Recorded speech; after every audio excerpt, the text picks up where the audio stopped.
Geek Therapy Radio.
Welcome to Geek Therapy Radio. I'm your mental curator, Johnny Hemberger. Geek Therapy Radio podcast, I should say. I usually podcast 5 nights a week, except for last week. I think I missed a couple of days, and you know what? I did that for me. I did that for my family. Did that for my wife. I do love doing this show. Like, I really, really love doing this show. It gives me intense satisfaction to put out a new podcast every night for you and for the listeners, anyone who's a part of Geek Therapy Radio family, and I do consider you family. I do still consider this sort of grassroots, kind of bottom floor of this Geek Therapy Radio enterprise still a couple years later. So I truly appreciate everybody being a part of Geek Therapy Radio podcast, and I truly enjoy, like I said, making these podcasts for you. But yeah, over the past week, it was the holidays. Well, the holiday was Thanksgiving. A lot going on in my family. We tend to pack Christmas and Thanksgiving together usually most years because we're so scattered across the country. So that's what we did this past week. We had our Thanksgiving on Thursday, just like the rest of the United States. And then we had a day of rest. And then on Saturday, we had our Christmas party, where we gather around and eat more food and exchange gifts. And it's always a blast. My favorite part, obviously, is being around my family. I feel bad because it's not a hamburger get-together if someone's not going to the hospital. And unfortunately, this year it was Jet. There's a lot more kiddos in the family now. Keep popping out those babies. So my nephew Jet fell out of a tree, broke his arm, poor little guy, on Saturday. And that was unfortunate. There was some excitement around it. But it's nothing that my brothers hadn't been through before with both of my brothers with their kids. Both sets of nephews have injured themselves, and my niece, broken bones, spread here to and fro, hither and thither. Everyone's broken their arm on this side of the family. Oddly enough, I've never officially broken a bone. I have dislocated my arm. My lung has exploded twice, 2 or 3 times, actually. One time that actually landed me in the hospital for several days when my lung collapsed. Which, by the way, the lung collapse that led me, that sent me to the hospital for 7 or 8 days. My right lung, I got a scar for it, collapsed 98% when I was 17 years old. That was in oh man, I don't even, 2000? Early 2001? I forget exactly when, but nowadays in 2019 going into 2020, several years ago the doctors said that, yeah, even for a 98% lung collapse, it would be an in and out patient procedure. They would have just relieved the pressure, put in the stent or whatever they put between the ribs to keep reverse pressure, keep a vacuum to keep, sucking the air out of your chest cavity until your the hole in your lung heals. And you basically walk around with a belt that has a little air pump on it, like a fish tank pump. And you just walk around with that for a few days, and that was it. That's what it would be now. Of course, it's case by case, but they're saying for my specific case, with what my specific ailment was, which was a spontaneous pneumothorax, a big cyst burst on my lung and landed me in the hospital for a few days. But now that was such a routine thing, they would have just cut a little hole between my ribs, stuck the little tube down in there, gave me a belt to wear with a little fish pump on it, fish tank pump, and sent me on my way. And then I would go back to the hospital to get it removed like stitches. They just pull it out. Bloop.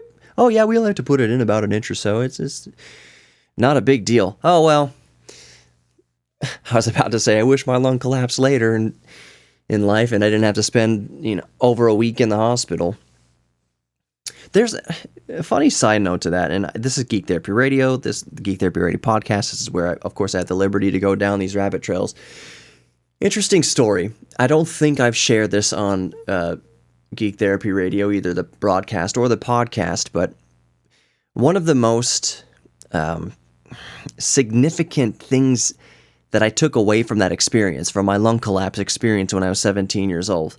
The first thing that was significant was how I realized I needed help, how I realized that there was something actually wrong with me. I felt chest pains that morning. I just thought it was really bad gas or really bad indigestion. I went to school, and basically halfway through first period, my classmates were telling me, dude, your lips are purple. Like, you are sheet white and your lips are purple, man. You look terrible. Something, you need to go to the nurse or something. I was like, no, I just, my stomach really hurts really bad. So I was still stubborn at that point, because you got to think, set this up a little bit. 17 years old, you're invincible. You feel invincible. And for all intents and purposes, you know that you're invincible. We, especially men, we deceive ourselves, and especially at that age, just to believe we're invincible. Nothing's going to take us down. I can scale the side of a building. I can run across the country. I can jump higher than anybody. I can run faster than anybody. I can bounce off walls. I can take hits. I can hit the ground. I can bounce back up. I'm 17. I'm in my prime. I'm young. I'm invincible. But that morning when I left first period, second period was upstairs in the school. And I had a hard time picking up my backpack to get to the stairs. Even that wasn't a red flag in my mind. But when I looked at that first step for the staircase, that's when it hit me like a sack of bricks. I said, I can't lift my foot up to step on this first step. And that was just the reality check. I'm 17, I should be invincible. I cannot lift my knee 6 inches to get up the first step, let alone the next 15, 16 steps. So, also, my lungs collapsed here. I can't yell. I can't get anybody's attention beyond like slapping walls or clapping my hands or anything like that. So the rest of the school, all the student body is rushing around me, everything like that. And I still have enough stubbornness, enough pride that I wasn't going to bother anybody. Because, what if a cute girl was looking at me? I don't want to appear weak or whatever. So I let everyone go to class. And I waited out in the hall, in the foyer, however you want to pronounce it, for an authority figure to see me. Like, Hamburger, why aren't you in class? Get to class. I knew that they would bust me. This was a Christian private school, college prep school. I knew I would get in trouble instantly if I was out of class for more than 5 seconds, and I was counting on that. So as I was kind of hobbling towards the nurse's office, I was just waiting for that authority figure, for the school official, for the principal, for a teacher, for anybody to notice me and get mad at me, and then me not be able to respond to them, but just kind of wave them over, please come over. So I forget what teacher saw me, or school official saw me, and I just kind of whispered, I can't breathe. Can't breathe. So they got me to the nurse. The nurse didn't know what's going on. She said, here, lay down and we'll call the doctor. And I was like, I can't lay down. I realized that if I laid back more beyond a certain angle, that I would really suffocate, that my lungs couldn't expand. I physically could not get air into my lungs. And that makes sense because all the air that I was breathing in was going out to my chest and just pushing on everything, squeezing on my lungs, squeezing on my liver, squeezing on my heart. Oh, that's interesting too. A few days later, when I felt my heart slide in my rib cage, that's a unique feeling. When the pressure was relieved after my heart had been pushed so far over with all the displacement going on inside my chest cavity, I felt my heart slide a little bit past my sternum. That feels very weird, let me tell you. So anyways, I realized, I told the nurse I can't lay down, I'm suffocating. My dad came pick me up. We went to the doctor's office, x-ray. Dr. Lugo said that he already called the ambulance. Before he even came in to show us the x-ray, he said, I called the ambulance, it's on its way. You have a collapsed lung. And then he showed me briefly the collapsed lung, and I didn't know what I was looking at. Another funny moment, poignant moment, was in the ambulance, which is the first time I've ever had to ride in an ambulance. The EMT, they all did a great job. I don't remember their faces. I think it was a guy and a girl. But he was going through the standard procedure for the IV, and he's putting the IV in my on the top of my hand. And for some reason, this sticks out to me more than almost anything else with this ordeal, was him saying, all right, are you ready? This is going to prick a little bit. And I just remember in my mind thinking, dude, I don't care. I remember thinking specifically, dude, crack me open like a lobster right here, right now. I don't care. Anything will feel better than what I feel right now.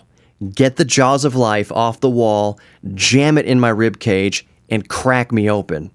That will feel better than what is happening right now. So, by all means, prick my finger with an IV. That is the least of my worries. That is not going to register. I won't even have noticed if you did prick my hand without even asking me. The level of pain that I'm feeling right now, a needle prick would not register. I would not notice. Your mind, when you go through, I know a lot of you can relate to this, when you go through a pain so severe, it recalibrates your entire life. It recalibrates your pain tolerance for your entire life. You readjust. It makes you not scared of certain things anymore, of a lot of things anymore, because you think, I would say a lot of women, which really, guys, women just by default are tougher than men. I don't care who that pisses off. I don't care what kind of macho guys are out there. Women are tougher than men. They can handle physical pain better than a man can. So I know a lot of you ladies out there who've given birth, that has definitely recalibrated your scale of pain. Things don't matter to you. Painful things don't matter to you because it's like, this was nothing compared to childbirth. I am not comparing a lung collapse to childbirth. I have heard every doctor, well, I'm not even going to compare it. Let's just say it's been compared similarly. Doesn't matter. That's the most pain I've ever felt in my entire life. Everything has been recalibrated. So, blah, blah, blah, in the hospital. Lots going on in there. The last thing to really stick out in my brain, the most poignant moment of the entire experience, was when my dad came to pick me up. And I had not felt fresh air in 7 or 8 days. The closest I got was the nurses were, they made me exercise a couple days. So you have to get up, obviously. You have to get up because of bed sores. You have to get up and move around because of pneumonia, and especially if you have a collapsed lung and your breathing's compromised to begin with. Pneumonia is very important to keep at bay, so I had to force myself to get up and walk around with my little whatever you call that dolly with all your apparatuses and IVs hooked up to it. And I just hobbled down the hall. That's another thing, 17 years old, hobbling and holding on to this metal rolling stand like for dear life and handrails. So the closest I got to the outside in that week or so was I walked to the end of the hall, maybe 15 feet, well, more than that, maybe 50 feet, just to look outside. Just to look outside at the parking lot in the highway, in the trees beyond the highway. This was at Kingwood Hospital. I don't even know what it's called now, but it's the hospital at the end of, is it North Park? Is Kingwood Hospital at the end? Yeah, I think, Kingwood Hospital is at the end of North Park. It's not the end of Kingwood Drive. No, at the end of North Park. Anyways, so the most poignant moment was when my dad came to pick me up, and it was the middle of summer. It was Houston, Texas, so it's mid-90s at least, not in the same humidity, upwards of 100% humidity, just a thick, hot soup. And my dad, in earnest, telling me, like, as soon as the sliding doors open and the blast of hot, soupy air hit me in the face, where we make it at 10 feet, 10 steps out of the hospital, and my dad turns to me, he says, "Man, John, I am so sorry that the weather's not better for you getting out of the hospital. I'm sorry that this disgusting weather is the first thing you have to experience after a week." And I was like, "Dad, this is the most amazing feeling in my life. I love feeling this hot, soupy air on my face. I love that I can hear the ceaseless traffic on 59. I soaked in that moment of just being on my own 2 feet and out in the open air, not tethered to an umbilical cord between me and the hospital wall. I just appreciated being out of there under my own steam and feeling the world, being part of the world again. And maybe this doesn't have so much of a meaning, and I swear I was going to talk about some tech stuff. Maybe we'll see if I get to that. But I'm having a better time talking about this because it's probably more important. Maybe that moment wouldn't be so meaningful to me now as a 36-year-old. Maybe it wouldn't be so meaningful to somebody who's in their 50s or more advanced through life, I'll just say. Maybe that moment was so poignant, was so impactful, was so powerful, because at 17, that was the first time in my young life that I had come that close to death. Not just come that close to death, but I realized I wasn't invincible. And I had been pulled away from life for 7 or 8 days. I felt like I was in this limbo. Part of it was absolutely a spiritual experience, which I won't get into right this second. Maybe in a few minutes I will. But it was the first time that my whole life and my whole foundation had been shaken to its core. And I think that as we get later in life, like let's say my lung collapsed now when I was 36 years old, I would think that a week in the hospital was nothing. That it would have, maybe the time would have just flown by, or maybe I have tougher skin at this point, that it wouldn't be such an inconvenience. As a matter of fact, it might feel like a vacation almost to be in the hospital, depending what it is. I'll just stop right there because I can hear you feeding back through my microphone. It depends why you're in the hospital. It's not a freaking vacation. But I feel like just having the experience of life under my belt at 36 is definitely way more experience in life than I had at 17. By the age of 36, I would wager that most, if not all people, no matter what your background in life, You've had to face some harsh realities. You've had your bell rung a few times. By my count at 36, not that this is a race or it means anything better for any other individual. We're all individuals. This is all individual basis, but I can only say that for me, taking the score at 36 years old, what I've gone through, not counting the lung collapse. I've lost a parent. I've lost friends. I'm talking death. I've lost a marriage. I think that's very common.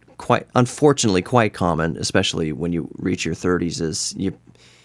Unfortunately, now more than ever, a lot of people have a marriage under the belt. You live and learn.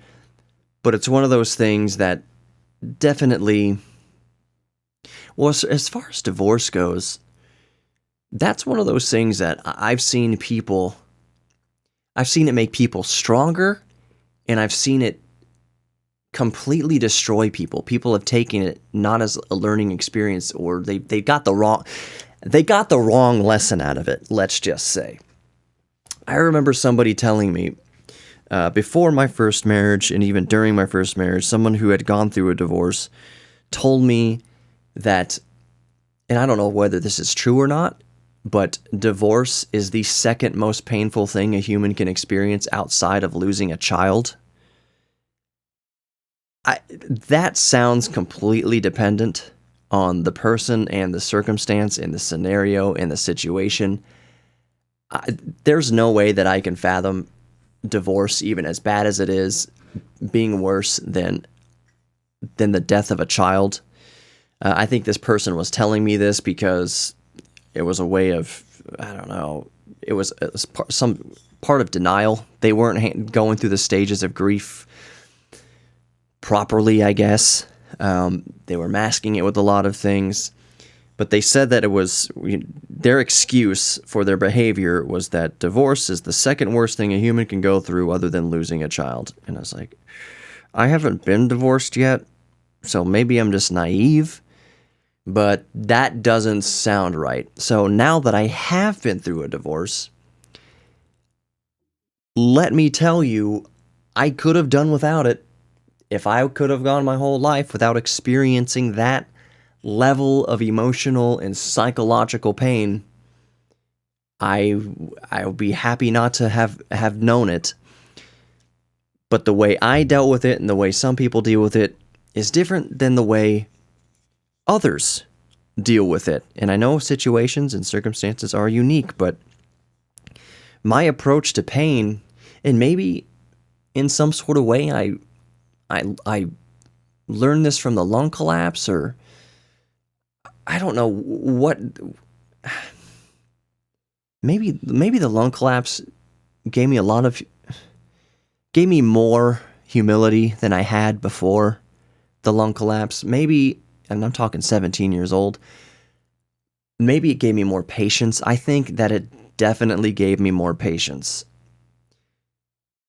Being 17 and tethered to a wall with a vacuum tube, basically, not like an electronics vacuum tube, but a reverse pressure apparatus to keep my lung inflated, just sitting there 7 years old, 7 to 8 days or whatever it was when you're 17, it's like, feels like forever. Gave me patience. At some point along the way, between lung collapse, losing a parent, and then right up until going through that divorce, I had been through bad breakups. I knew how I had handled breakups and heartbreak in the past. Heartbreaks of a romantic nature, heartbreak of losing a family member nature, heartbreak of realizing you're not invincible nature. I just learned along the way that the best way to deal with the divorce and the best preparation was patience. Patience with myself and patience with my emotions. And I can only speak for me. Again, if you haven't noticed, I can only speak for me. By no means am I trying to impart this, like, this is how you should deal with your problems. No, this is just how I dealt with my problems. It's just been patience. Having my heart utterly destroyed on multiple levels through a divorce, just shattered down to the foundation of a man. No house on this helped you. First, it helped me realize what my foundation was.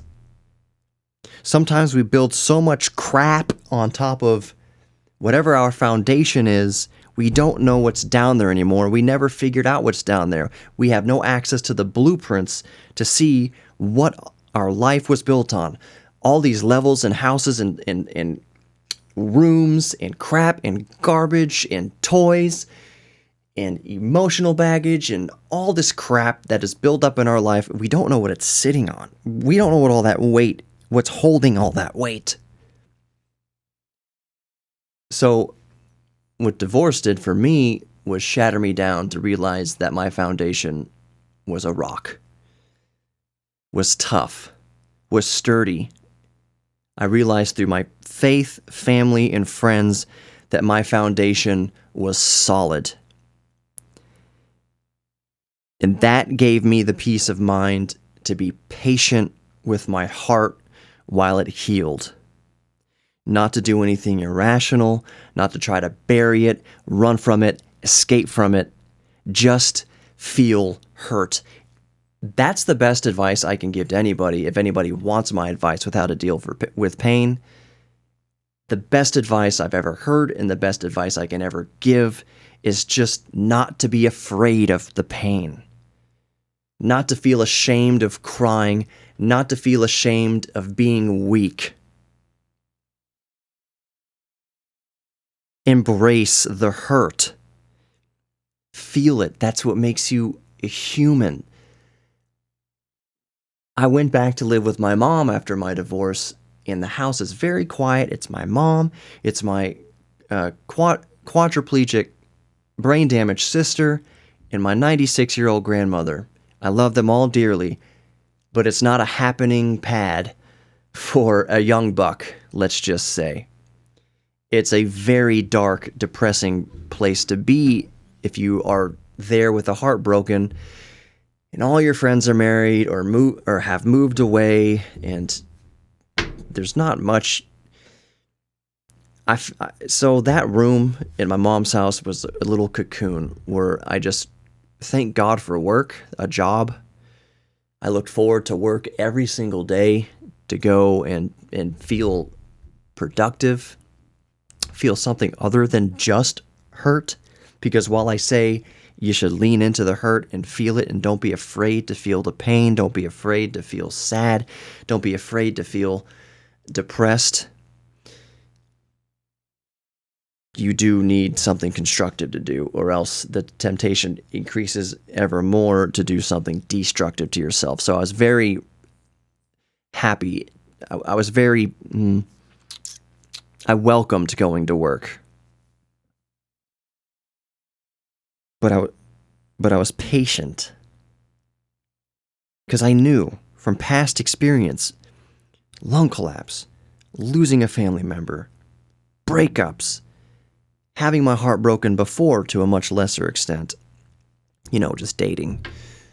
I knew the only cure was time. And for almost everything in life, whether you break a bone or you go through a heartbreak, a breakup, a divorce, the only cure, the panacea, the cure-all, the magic wand to pain is time. Period. Flat out. Time is the answer and the secret sauce to everything. From the first time you pick up a guitar to the first time you play for 30,000 people. The only thing that made you able to play for 30,000 people was putting in time to practice. If you do a podcast or a radio show, or you work with oil on a canvas, or colored pencils, or graphite, or whatever your medium is, whatever you devote your programming, building electronics.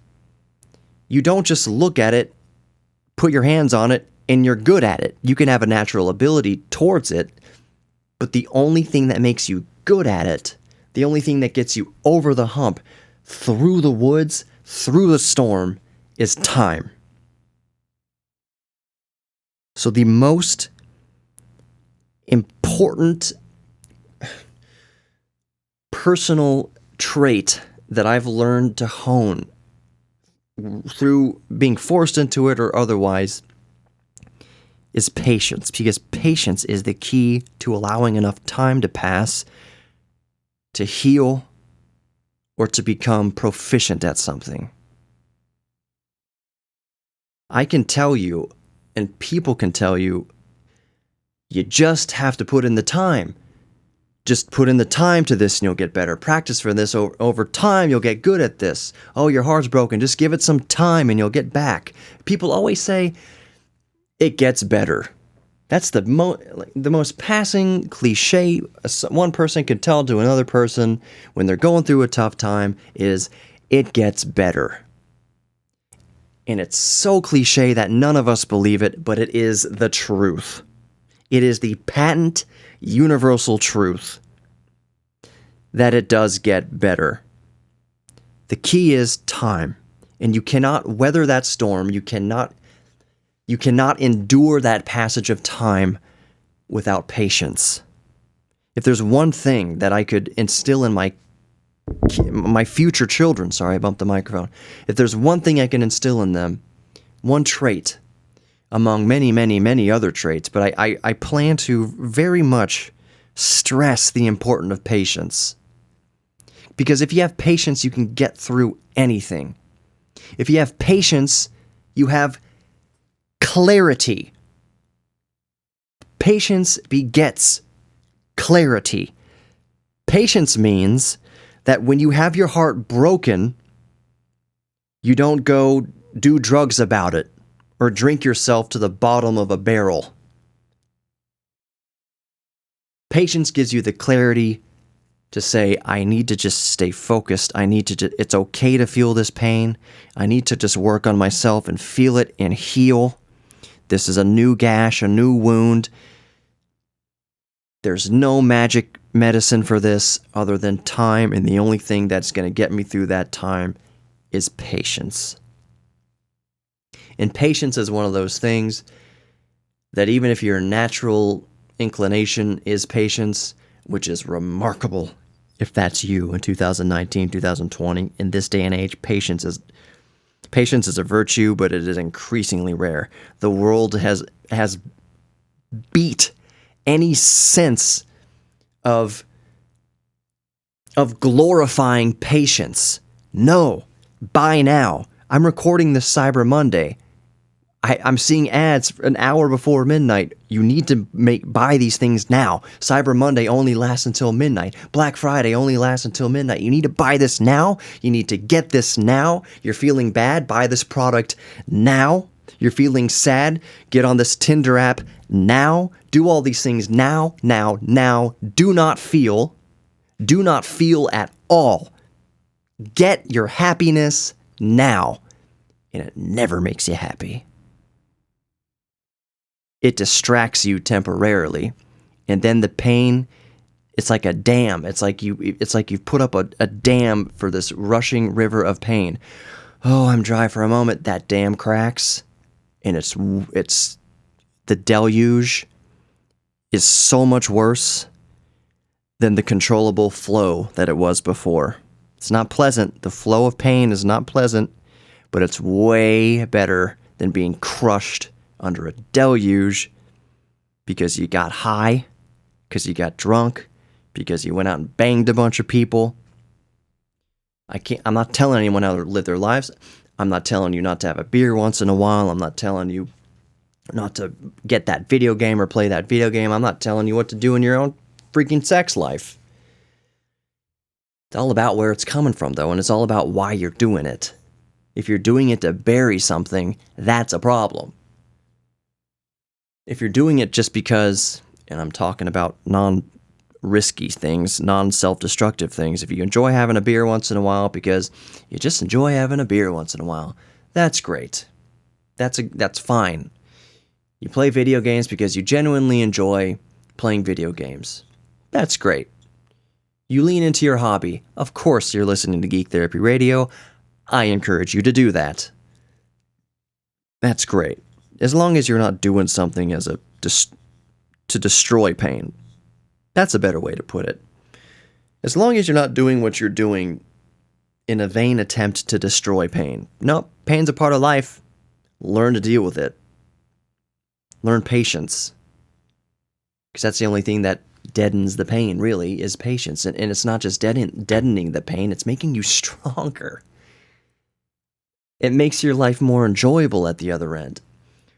All those painful things, and I can only speak for myself, all the painful things are now badges I wear with honor. It's now a source of pride. I'm not happy that my lung collapsed when I was 17 years old. I'm not happy that my dad died. I'm not happy that I have a divorce under my belt. But I appreciate that it made me stronger. Because here's the thing. I am just 36. I am only 36 years old. There is heartbreak on the horizon that I can't even fathom yet because I've never been through it. I can only hope and pray that for the rest of my 50, 55, 60 years left on this earth, 65 years maybe, if I'm lucky, that the worst of it's behind me, but I know it's not. If anything, at the very minimum, there is the same pain ahead of me. Not all at once, not every single day, but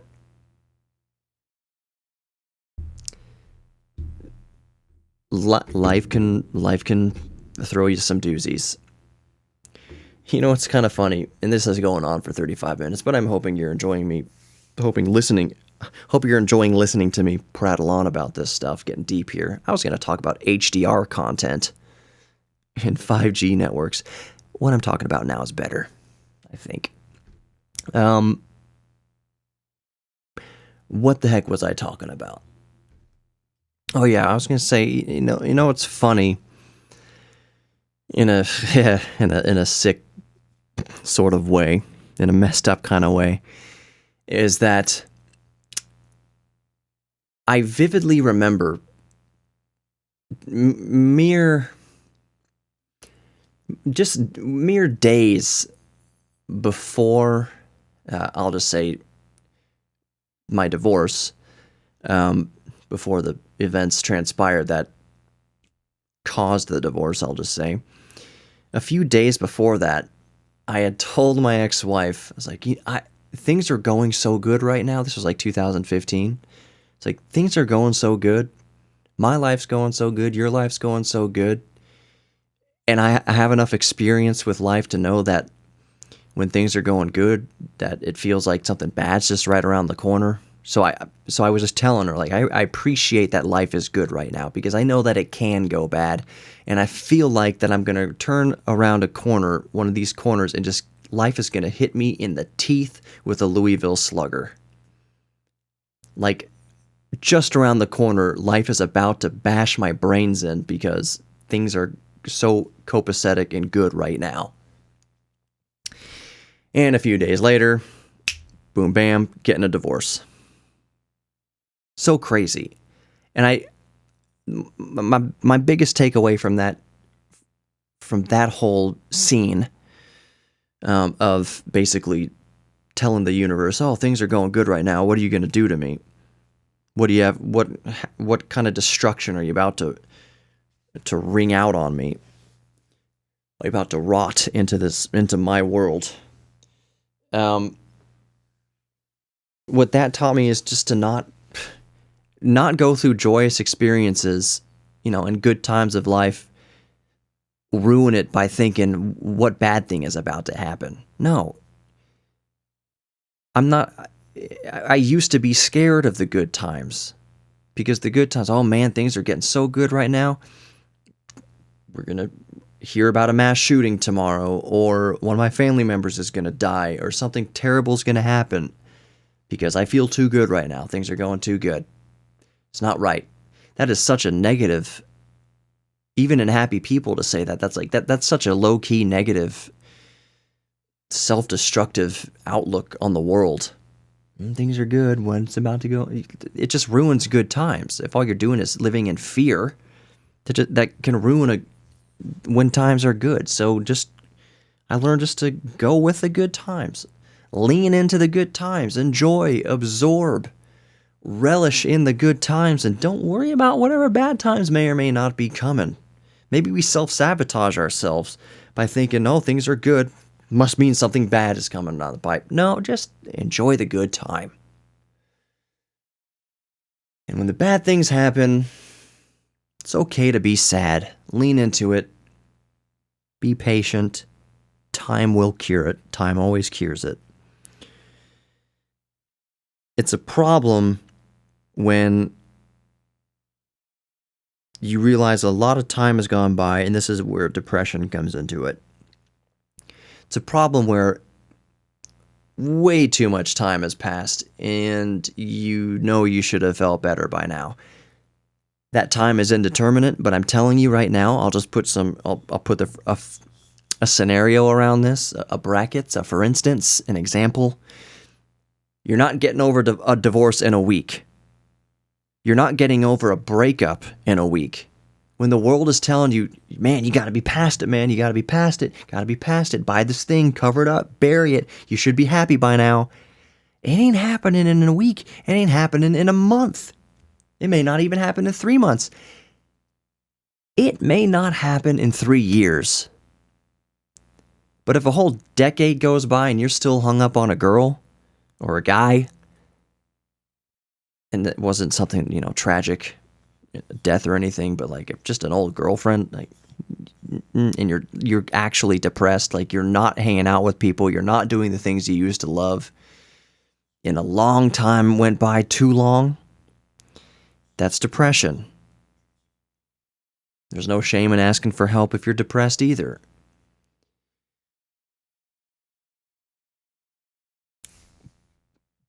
But healing isn't instant. It's not instant. Don't expect it to be. Don't be afraid that you're still heartbroken after a week of being broken up. Don't be afraid or concerned because it's been 3 months into the breakup and you're still tender about it. That's normal. The world tells you it's abnormal to be hurt. We have so much stuff now, so much instant gratification, so many distractions that it's like, it's not right for you to be sad. Something's wrong with you if you're sad. You got a divorce, you broke up with that girl dumped you, man, hop onto Tinder, you can be getting laid in 5 minutes. That's what the world tells you. Man, you're feeling down in the dumps right now? Shoot, smoke this, you're good. Within 30 minutes, you could be bouncing off the walls feeling great. Take this thing. Oh, man. This new cell phone's coming out. This new smartphone. Man, buy this. Look how great your life becomes when you buy this. Whatever is hurting you right now, shoot. Buy this PlayStation. You're good. Buy this cologne. No girls will dump you if you have this cologne.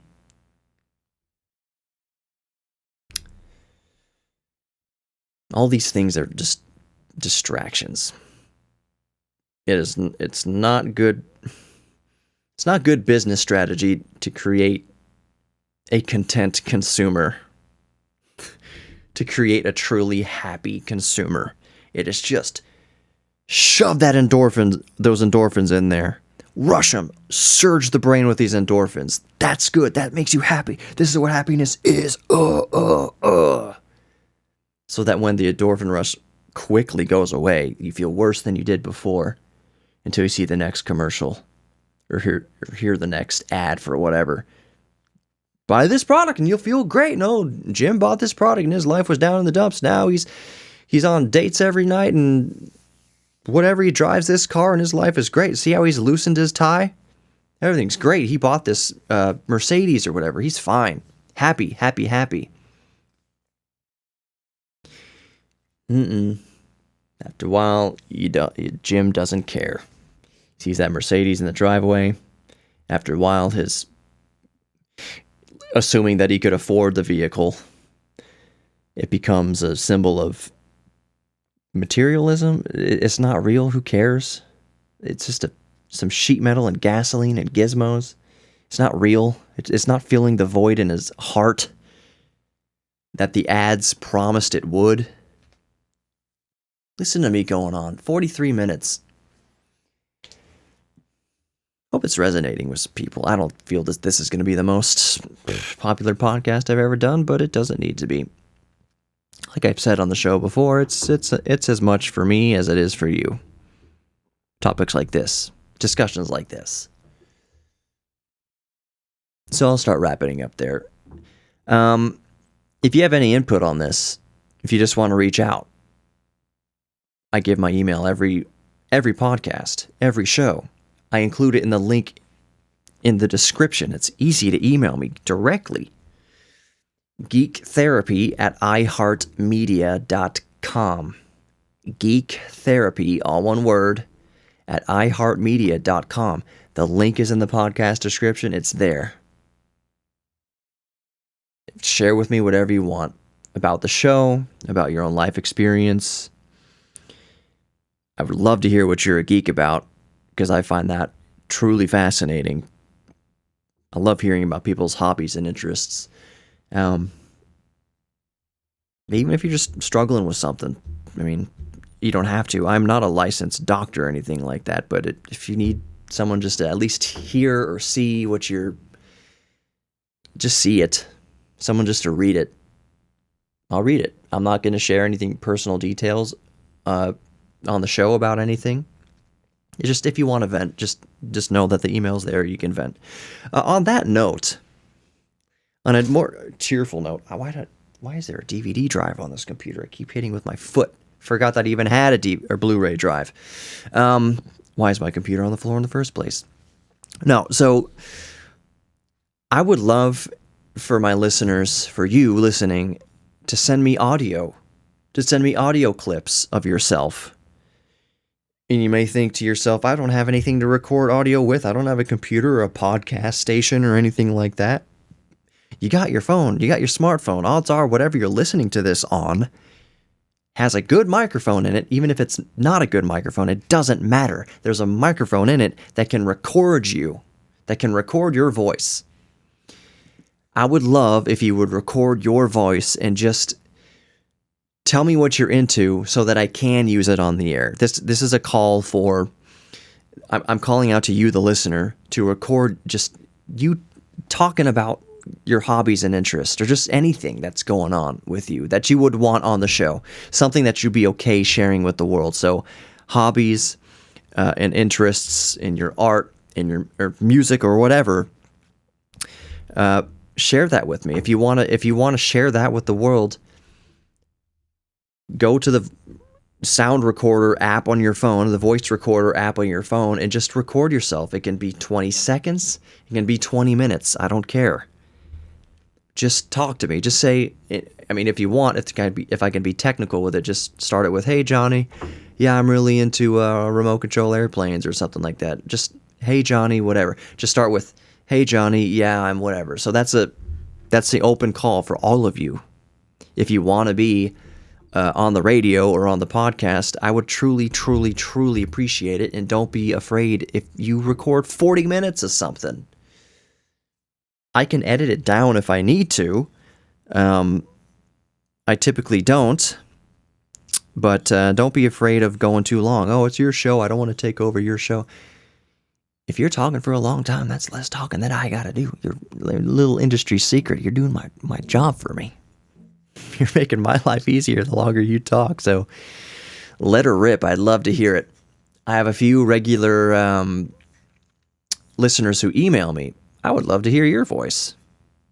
Record in your phone. Got listeners in Israel, listeners in South America, listeners in Europe, in Ireland, in the UK, people emailing me from all over the place. Would love to hear from you guys, especially.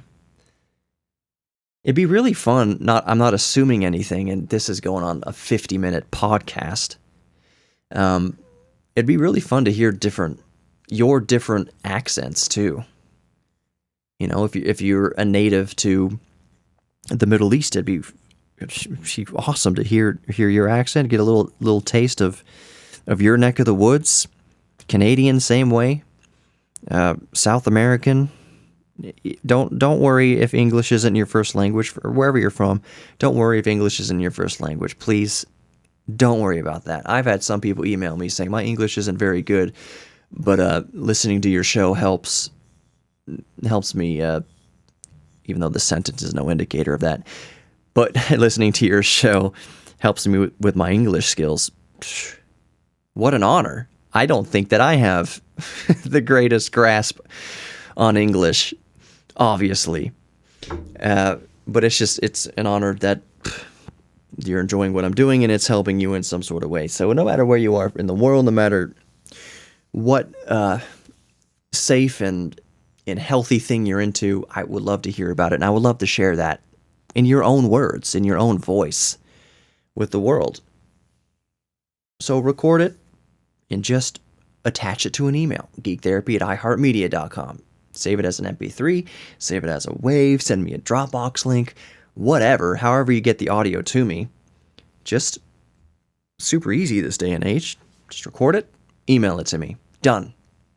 You can also contact me through the Geek Therapy Radio website, just geektherapyradio.com. I have not, well, I won't plug it here because it's too heartfelt of a conversation, so I won't plug it here. I'll do it next podcast. Anyways, thanks for listening to the Geek Therapy Radio podcast. It is way longer podcast than I anticipated. I thought I was going to do 15, 20 minutes about HDR content and kind of, well, I'll save it. You've been lied to. Most of what's promised as HDR is not actually HDR, but we'll talk about that later. Thanks for listening to the Geek Therapy Radio podcast. I've been your mental curator, Johnny Hemberger. Please know that you are worthy. You are worthy of love. You're worthy of happiness. You're worthy of feeling pain. You're strong enough to feel it, and you'll be surprised what you can get through if you just feel. Don't be afraid to feel. So know you're worthy of love. Know you're worthy of feeling. You're a human being. You're worthy of feeling. You're worthy of figuring out who you are. We're all geeks about something, so embrace your inner geek. I can't wait to talk to you guys tomorrow. Take care. Talk to you later. Oh, for my audio geeks, I've been recording the show into a Shure SM57 tonight. I've been busy burning matches with the flame, but I ain't scared of dying, 'cause I told you once, I told you twice, I swear I must have said 1,000 times. If I am the water, then I am the rain. If I am the fire, then I am the flame. You love it, you love it. You love it, you love it.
Therapy Radio, Saturday night at 10 on KPRC 950. Or listen anytime on our iHeartRadio app.